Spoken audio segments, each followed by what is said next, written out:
I guess I should thank my wife, even though I never will. In fact, I pray to God that she never finds out because it would make a difference, and Lord knows I don't want that to happen. It all started the day I found out my wife was an unfaithful whore. It was a story as old as the world. We were going to go somewhere, but something happened and I had to cancel, and my wife went alone.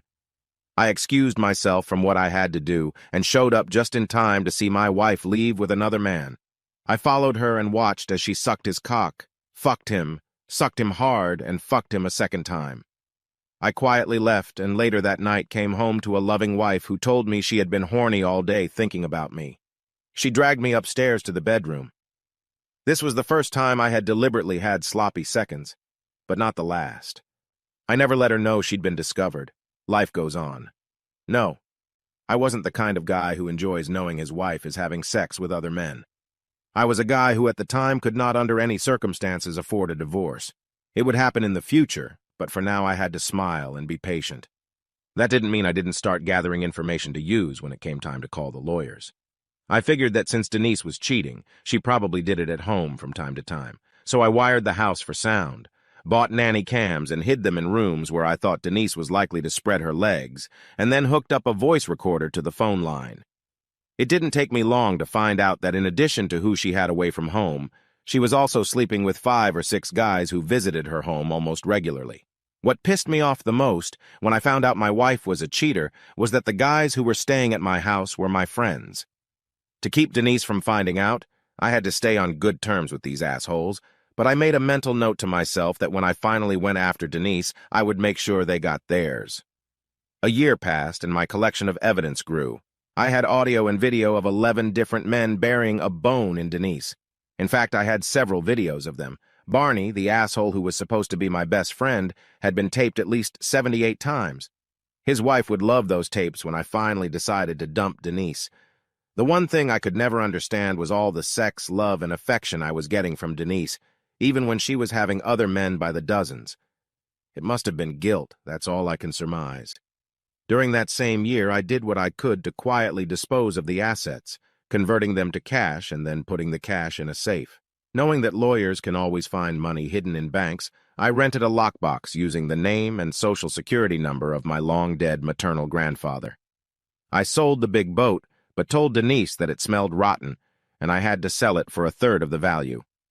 I put that 1/3 into our savings account and put the other 2/3 in a safe deposit box. Next was a lakeside property that Denise didn't even know existed. She had always dreamed of a cabin on the lake, and I bought this house with the intention of building a cabin on it and giving it to her for our 10th anniversary.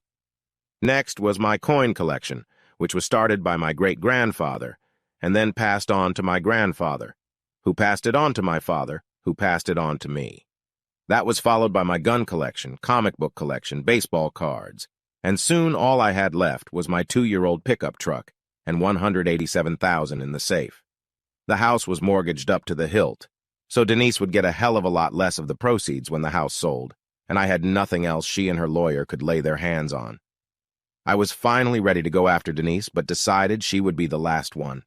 I would let her see her lovers fall one by one so she would wonder what was going on and maybe even worry about it.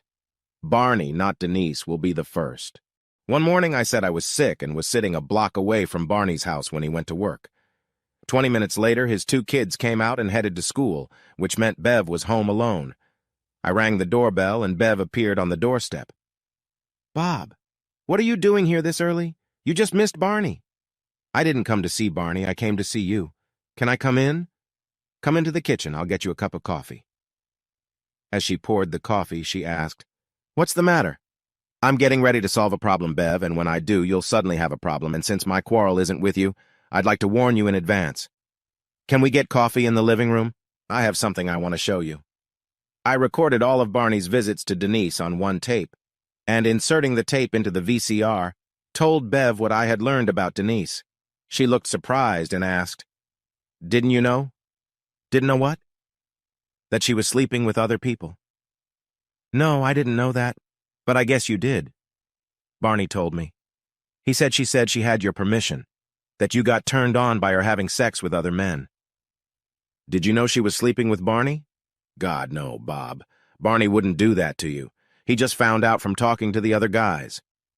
I pressed the play button, and Bev saw Barney lying on my bed and Denise sliding up and down. Bev sat in stunned silence for almost a minute. Then she said, "That bloody bastard. He swore to me that he never went near her when you weren't around. This tape shows him visiting her 78 times in the last year. What are you going to do? Divorce her for adultery and drag everyone on my record into court? How many are there?" "I have a record of 11 of them." "Who are they? I named them." And she shook her head in disgust. "It's so nice to have such good friends, isn't it? So that's why you're here? Just to let you know what's going on and to give you this tape so there's proof if you decide to use it. Can I talk you out of it, just for a little while?" "Why?" "Because Barney's up for a raise, and my alimony and child support depend on what my husband makes. Let him get a raise so I can give him a good squeeze. And there's another reason." "What?" She left for almost 5 minutes, and when she came back, she was wearing nothing but black high-heeled shoes. "Another reason I'd like you to hold off for now is that I'd much rather get even with the bastard while we're married and living together. Are you ready for a little revenge? A little payback, so to speak? I've really been on my toes since she walked into the room naked." To answer her question, I unzipped and she smiled. "Oh no, baby, not here. In his bedroom and on his bed. I have no idea why Barney found it necessary to fuck my wife when he had a superior ass himself." Bev was insatiable and kept me occupied until 2 in the afternoon. "Damn it, Bob, why did you stop?" I pointed to the clock. "I'm sure you'd rather I wasn't here when the kids got home from school." "Oh, shit. I completely lost track of time. You're right, you should go. When can we do this again?" "Whenever you want." "Tonight? How can you do that?"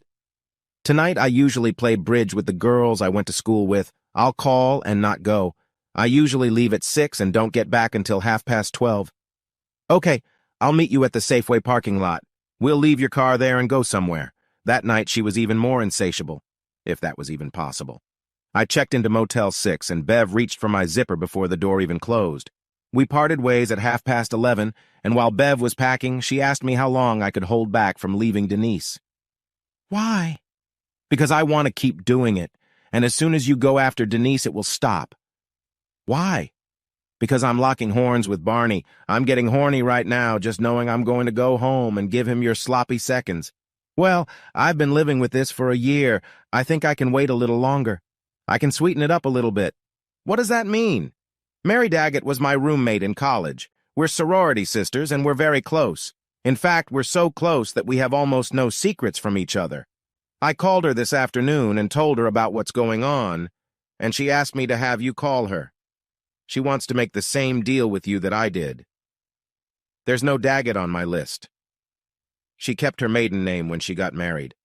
Her husband's name is Charlie Winters, and he's on the list. So you both want me to refrain from going after Denise so you can cuckold your husbands? You got it, honey. Hang in there and you'll get as much as you can, and I might even be able to talk Beth Meyerson into joining us. I know her pretty well, and I'll feel her out. I'll tell her what Mary and I are doing and why. I won't tell her about John being on the list until I get a feel for what she would do in the same situation. If she says she would do the same thing if she ever found out John was cheating, then we can move on. How are you going to get revenge if you set me up with all these women? I'm only human, Bev, and so far I've barely kept up with you today. I won't be able to see you every day, honey, without Barney suspecting something amiss. And I really, really don't want you stalking Denise right now, so I'm preparing a replacement to keep you happy when I'm not with you. It's been almost a year since I first made love to Bev, and I still haven't gone after Denise. I don't know if I ever will. Through Bev and Mary, I got Beth Meyerson. Beth was a great friend of Joyce Brooks, who in turn was a very close friend of Marge Border and so on. Right now I'm having sex with the wives of 7 of the 16 names. That's right, 16. Denise keeps adding lovers, on my list.